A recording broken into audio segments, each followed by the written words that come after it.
নহলে আলবাল গাম কিন্তু মন্ত্ৰী এমএলএ সব পাপৰ হে মাত্ৰ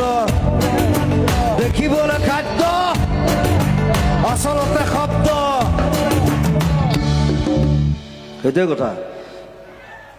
মই কৈছে মন্ত্ৰী এমএলএ সব পাপৰ টাইপ মানে এটা আচলতে হীৰেণ ভট্টই কৈছিলে মোক বহুত দিন আগতে যে পাপৰটো দেখিবলৈ খাদ্য আচলতে শব্দ তো মই চিন্তা কৰিলোঁ হয় এইটো কথাটো আৰু মন্ত্ৰী এম এল এ বিলাক কেনেকুৱা মানে লেকচাৰ বেছি মাৰে একো কাম নকৰে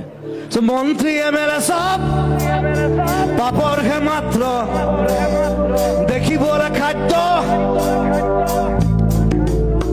দেখাত খাদ্য টাইপ লাগেতো চব পেটলা হা ক্ষীণ মিন মন্ত্ৰী এম এল এ ক'ৰবাত দেখিছেনে মন্ত্ৰী এম এল এ হোৱালে চব পেটটো ওলালে আৰু এনেকুৱা এটা বাঢ়ি মালটো খাই দিলেতো মন্ত্ৰী এম এল এ সব পাপৰ হে মাত্ৰ দেখিবলৈ খাদ্য আসলতে শব্দ জাগ্ৰত জনতাক কৰি দিশভ্ৰষ্ট মমতাৰ জোৱাৰত আমি আছো মুক্ত পৰিৱৰ্তন শব্দটো শুনিবলৈ ভাল পৰিৱৰ্তন সেইটো মোক কাঞ্চনজংঘা চিনেমা এটা মেইন ডায়লগ এটা পৰিৱৰ্তন শব্দটো শুনিবলৈ ভাল